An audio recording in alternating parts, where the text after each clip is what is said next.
Protecting the president. New developments on why President Donald Trump was rushed from the White House briefing room last night. Encouraging signs. An update on Pope Emeritus Benedict XVI as he battles a skin infection. And a thank you letter. Why the mother of conjoined twins separated by the Vatican's Children's Hospital reaches out to Pope Francis. On EWTN News Nightly for Tuesday, August 11, 2020.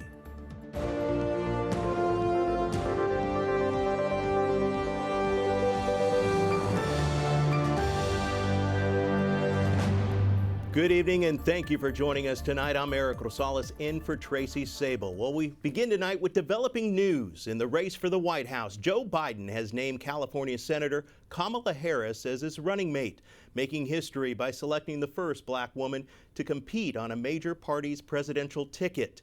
In a tweet, the presumptive Democratic nominee writes, quote, "I have the great honor to announce that I picked Kamala Harris, a fearless fighter for the little guy, and one of the country's finest public servants as my running mate." He continues on saying, quote, "Back when Kamala was Attorney General, she worked closely with Beau. I watched as they took on big banks, lifted up working people, and protected women and kids from abuse. I was proud then, and I'm proud now to have her as my partner in this campaign." In choosing Senator Harris, Biden is embracing a former rival for a Democratic presidential primary. Harris is the first-term senator and has also fought for abortion access. Will continue to have more coverage tomorrow evening. Well, tonight, a new milestone in the coronavirus pandemic. More than 20 million people globally have been infected, and a quarter of those are in the United States, leading to over 163,000 deaths in our nation. And with less than 3 months to go until Election Day, President Donald Trump and his opponent are responding with dueling messages. For the latest, let's check in with White House correspondent Owen Jensen. Owen? Eric, the U.S. leads the world in virus cases, but tonight President Trump is responding to that on Twitter. Meanwhile, his opponent for the White House, Joe Biden, is promising to make a phone call if elected. As the battle goes on against the virus, President Donald Trump tweeting, "More testing, which is a good thing, we have the most in the world, equals more cases, which is fake news gold." They use cases to demean the incredible job being done by the great men and women of the U.S. fighting the China plague. But Democratic presidential candidate Joe Biden promises if elected, "I won't waste any time getting this virus under control. I'll call Dr. Fauci and ask him to stay on. I'll bring together top experts and leaders from both parties to chart a path forward. We'll get it done together." Meanwhile, on Wall Street, the S&P 500 aiming for new highs. But in North Texas, long lines, people waiting for food. When you have 13 million people out of work and you got people suffering and small business suffering, that's far more important than the vicissitudes of Wall Street. And I think, so I'm much more sympathetic there, but that's what we should worry about. Meanwhile, outside the White House, a shooting investigation. Excuse me? The Secret Service interrupted President Trump and escorted him out of the briefing room Monday night after one of their officers shot a suspect at a nearby intersection. The president returned with the news about 9 minutes later. There was a shooting outside of the White House. Investigators say the suspect claimed to have a weapon and ran at the officer who shot him. Also tonight, just the other day, President Trump tweeted, "Play college football." Well, tonight we're learning that the Big Ten Conference will not be playing football this fall. The season sacked by the pandemic. Eric? White House correspondent Owen Jensen reporting tonight. Thank you, Owen. Russia's president is claiming his country is the first to approve a COVID-19 vaccine.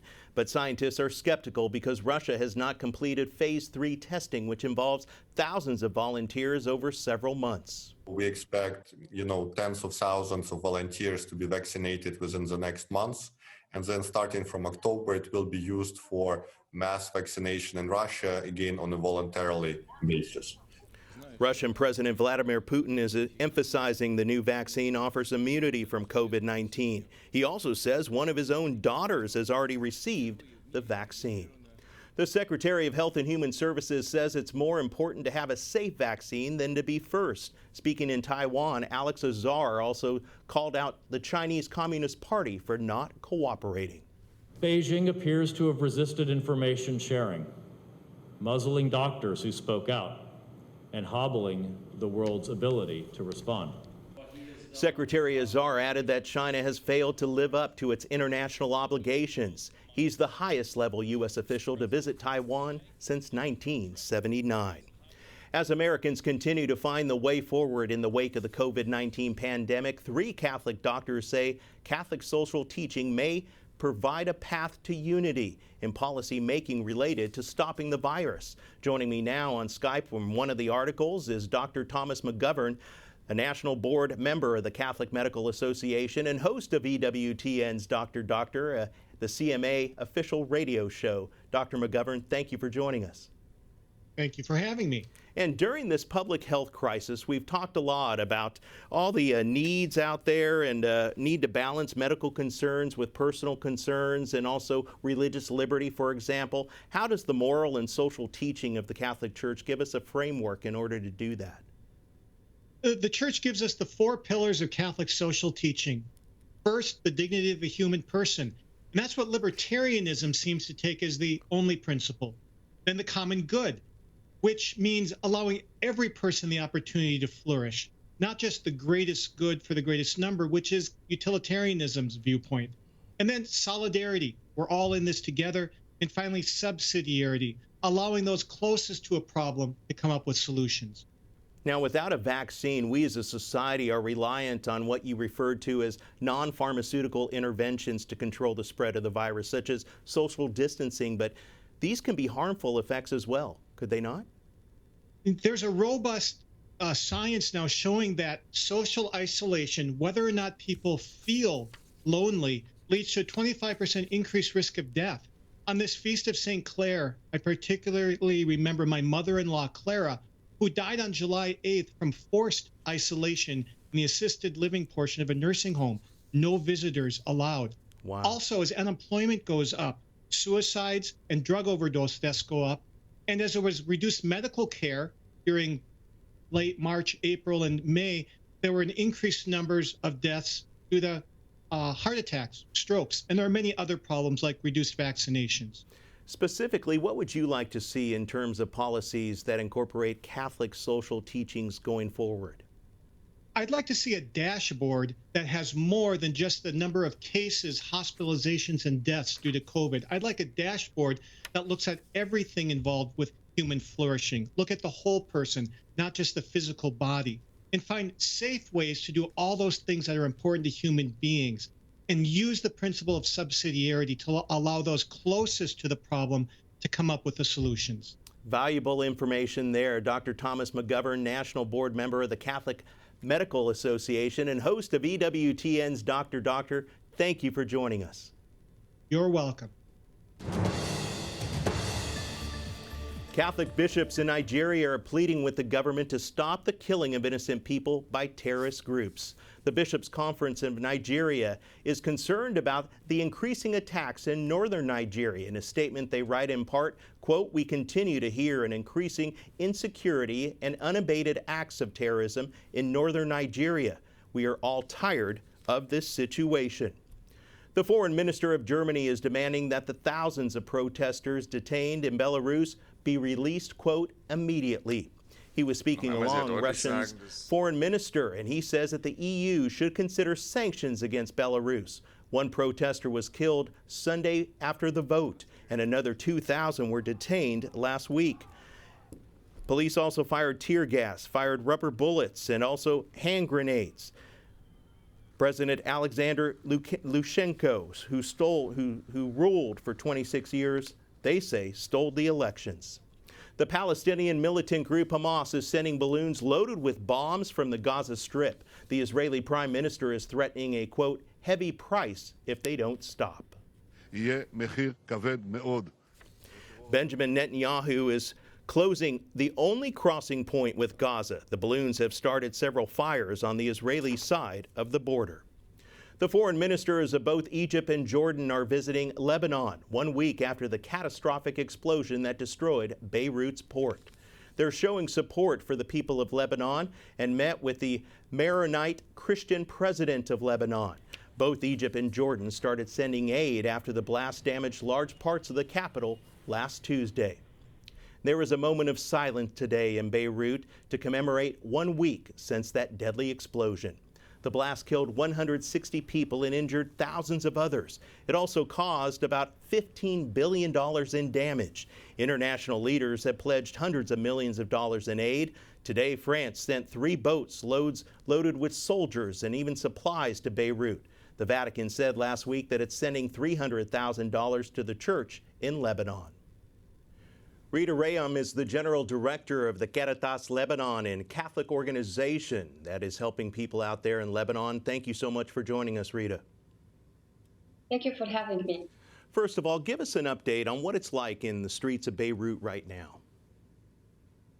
As you've witnessed in the media, Beirut is devastated. However, the streets are there are plenty of people in the street, plenty of people helping, plenty of people giving hands to those who are in need. If you go in the streets, there's buildings are damaged. There are buildings who are completely destroyed. Some are damaged, some are partially destroyed. You look at the streets, it is the glass everywhere, shattered everywhere. Cars are destroyed. This is basically Beirut now. If you look at the port, I guess in the media, you have seen all the pictures. It is completely destroyed. Yet in the street, there are still hope.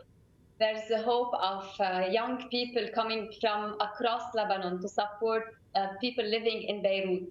There's the hope of rebuilding our country again. There's the hope of people refusing to leave their homes because they want to rebuild it and rebuild it immediately.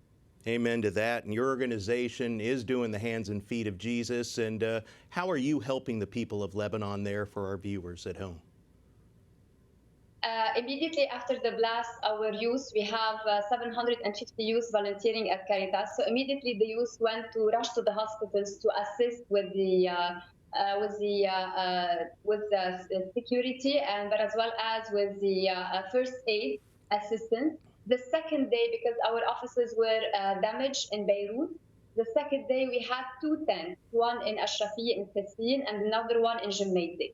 In those tents, we were able to provide food assistance, ready meals, food kits for the people coming to our tents, but as well as for the people who still live in their damaged houses.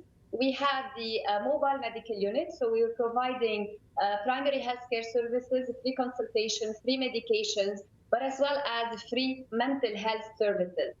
The team of the health team visited as well the places and the homes of people who couldn't leave. And we found that there are many people who were still wounded but couldn't go to the hospitals because they didn't have anywhere, no one to take them to hospitals, or they were afraid of COVID-19. And I'm so sorry, but no doubt the international community has helped out there. But what can our viewers do to help out anything out there? All the needs is welcome. We're working day and night. We're working 24/24. So far, in the last couple of days, we've been able to distribute 32,000 hot meals. So just imagine the need in Beirut. It is important to raise awareness about this country. It is important to raise awareness about what's happening in Beirut, and it is important to raise funds as well to rebuild our country, to rebuild it, and to give back, to give the beautiful image of Beirut, to give it back as it should be. Well, amen to that. And I know your organization is really helping out there, and God bless you. Rita Rhayem is the General Director of NGO Caritas in Lebanon. Thank you, Rita. Thank you. Coming up, a closer look at the retirement by Seattle's police chief over funding. The police chief in Seattle, Washington is resigning just as the city council cut funding to the police department. Chief Carmen Best says she is retiring effective September 2nd. She was Seattle's first black police chief and has the support of many rank-and-file officers. Best was the center of the debate over the police use of force and says her department is going through some difficult times in dealing with the protests in the wake of George Floyd's death. Joining me now by Skype to talk more about the issue is Chuck Wexler, Executive Director of the Police Executive Research Forum, an independent research and policy organization. Chuck, welcome back to the show. Nice to be here. What's your reaction, first of all, to Chief Best's retirement announcement? Well, I'm sorry, I'm sorry that she has to leave. She's got a lot of experience. And, the interesting thing about Seattle is it was under a consent decree. So that is a department that spent about $100 million in the last 6 years reforming their practices. So if there's any police department in the country that's, adopted many of the progressive reforms, it's Seattle. So it's ironic to see, Seattle in such turmoil, because they really do reflect, at least from a policing standpoint, some of the best practices. What influence do you think that these protests against police brutality that we're seeing all across the country are having on calls to defund the police departments? Well, I don't understand the fund movement. I do understand, what happened with George Floyd, and that's a tragedy. That's a crime. But that you should jump from what happened that day in Minneapolis to defunding the police doesn't make any sense. If the police have issues, and there are issues in the policing, there are issues like in any profession, but the police need, they need an investment. Crime is surging in about 20 cities. So this is a time to put your foot on the accelerator, to step into the issues, not step away. Taking away from policing isn't going to make policing better. It's not going to make communities better. People expect good policing. You talk to people who live in some of the worst areas in the country, they want the police. They want good police. They don't want brutal police. They want good police. And you defund the police. In Seattle, they were talking about a 50% reduction. In New York, they took $1 billion away. In Los Angeles, a couple of $100 million. If we want to recruit some of the best and the finest, and we want to change the culture, you need to invest in policing. So defunding is, it doesn't make any sense. It's how are you going to fix something by taking something away from it? That doesn't make any sense. Now, you mentioned this. We've seen a rise in homicides across the country. In at least 6 cities, federal law enforcement agencies are now working in conjunction with state and local officials to fight this violent crime. But we're still seeing mixed reaction to this response. Well, that's the thing. I mean, that's really, we've had a lot going on. Let's face it, in the last 4 months with COVID-19, big issue with demonstrations and with the George Floyd incident. But at the same time, in about 20 of the top cities in the country, you're seeing about a 37% increase in murders since May of this year. So, this is where we should really be concerned. We haven't seen some of these numbers in 3-4 years. We've done really good over time since New York experienced over 2,000 homicides last year. They had under 300. So, but this is worrisome. People should be concerned, and we should be concerned about getting good policing. We should be concerned about who are going to be the police leaders of the future, who are going to be the cops of the future. Policing is really important to everybody. Good policing. When you're in trouble, nothing better than a good cop, nothing worse than a bad one. Exactly. Well, you recently spoke with Portland's, Oregon's police chief. What did he have to say?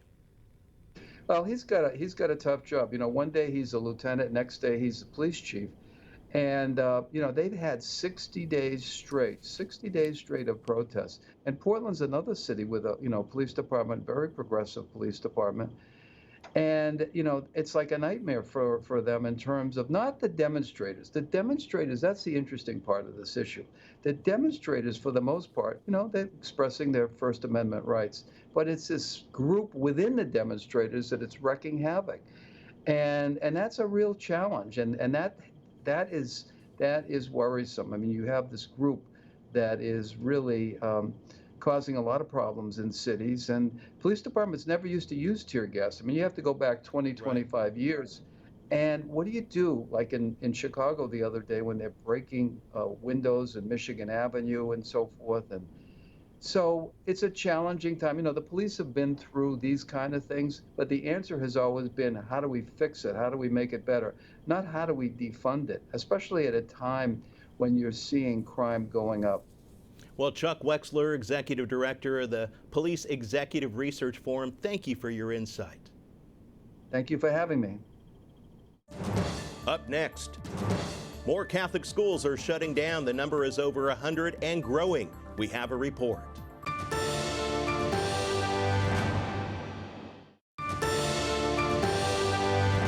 As the new school year arrives, education leaders across the country are struggling with how to cope with the COVID-19 pandemic. But Catholic educators have an extra challenge. They're trying to prevent the relentless wave of school closings. Let's check in with correspondent Mark Irons with the latest. Mark. Eric, the school year has already begun in some parts of the country, and now here in the final weeks before more schools will start up, questions about funding continue, and I'm told that we could see more permanent Catholic school closures. Financial and enrollment problems compounded by the coronavirus have forced the permanent closure of more than 140 Catholic schools across the country. I'm starting my 40th year in Catholic education, and I've never seen anything like it. Kathy Mears is afraid permanent school closures could reach 150 or more. Mears is the interim president of the National Catholic Educational Association, an organization serving nearly 2 million students in Catholic education. You could argue that Catholic education is one of the best evangelization tools the church has ever had, and we need them. That has not changed. We need people to be formed in the faith. Schools in the New York City area hit hard, more than 20 Catholic schools shutting doors. And just this month, citing an unsustainable financial situation, the Archdiocese of Newark, New Jersey closed 8 Catholic schools, announcing funding resources for Catholic schools in the Archdiocese were critically reduced since the outbreak of COVID-19. And paid registrations for the 2020-2021 school year are dramatically reduced. With Catholic education struggling, the U.S. Conference of Catholic Bishops has called for emergency assistance in the next COVID-19 aid package. We have asked for 10% of the federal education money that's going to K-12 schools to be set aside for non-public schools, as we represent 10% of the population. And we would like to see that money being given to families in the form of scholarships. Kathy Mears argues the values taught in Catholic schools are needed now more than ever as the country suffers through the pandemic. I don't want us to look back 10 years from now and say, why didn't we do more to keep those schools open? Why didn't we fight for them? Kathy Mears requests prayers for students, schools, and teachers. And she says if anyone has the ability to fund a student's Catholic education, now would be the time. Eric? Correspondent Mark Irons reporting tonight. Thank you so much, Mark. A report says that the health of Pope Benedict XVI is improving. Pope Emeritus is battling a skin infection on his face, but his personal secretary tells the German newspaper the condition is becoming better. And the 93-year-old has cut back on his medication. The secretary adds that the illness was painful, but not life-threatening. Pope Francis is praising the Knights of Columbus. In a letter from the Vatican Secretary of State, the Holy Father thanked the organization for, quote, historic contributions to the Catholic Church. The message coincided with the 138th Supreme Convention of the Knights of Columbus last week. And by the way, the Knights of Columbus is a proud sponsor of EWTN News Nightly. Finally tonight, an update on a story we brought you last month when the Vatican's Children's Hospital successfully completed surgery of conjoined twins from the Central African Republic. Late last week, the twins were baptized by Pope Francis. The service took place in the Santa Marta Chapel in the Vatican. Their mother, Rhayem Izotu, says that the ceremony is a reminder that God's closest to those who have the least, and she added prayer is what can unite the people on earth. She also promised to pray for the Holy Father. What a great story. Well, we want to thank you for watching tonight. For the entire EWTN News Nightly team, I'm Eric Rosales. Have yourself a great night, and God bless.